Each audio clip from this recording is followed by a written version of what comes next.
ازيكم عاملين ايه؟ يا رب تكونوا بخير. طبعا يوم 18/4/2025 كان في شو كابتن خالد رمضان في جمعية عرابي. ده معانا الرينج اللي بدأنا بيه، رينج القلباي. ده كابتن ايهاب البوب. ما شاء الله، من احسن الهاندلر في مصر واحسن المدربين في مصر. طبعا الكلب ده من انتاج كابتن احمد حسيب.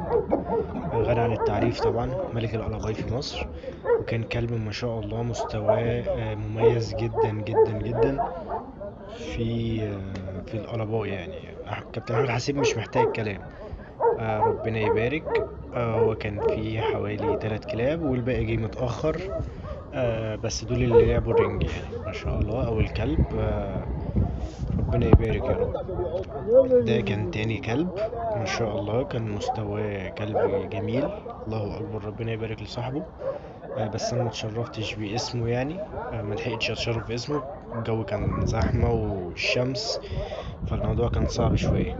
ما شاء الله، تاني كلب معانا. ربنا يبارك يا رب. هو كده بيتهندل، بيلف الرينج، هيلعب اب اند داون. والكلب ده بس كان فيه مشكلة، كان شرس شويتين تلاتة. والموضوع ده بيبقى فيه بس رخامة شوية كده يعني ما بيبقاش احسن حاجة في الشو.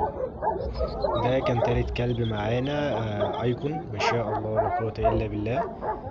ابن اسد برضو. فرخ إنتاج الكابتن أحمد حسيب، غني عن التعريف. وكابتن أمير طبعا، ما شاء الله كلب محترم جدا برضو. الرينج التلات كلاب ما شاء الله كان مستواهم جميل جدا.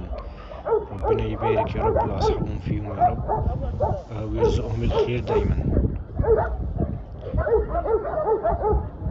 ده كده الكلب كان بيلعب معانا في الرينج والاب اند داون. وكده خلص. وكده نشوف النتيجة النهائية. هنا ما شاء الله البطل ده خد أول. ربنا يبارك يا رب. مركز أول. ربنا يبارك. والبطل بحر مركز تالت، بسبب إن الكلب كان شرس شويتين بس. ما شاء الله، ربنا يبارك له فيه يا رب ويرزقه الخير كله. والمركز التاني معانا كان أيكون، ما شاء الله ربنا يبارك يا رب للكلاب وأصحابها.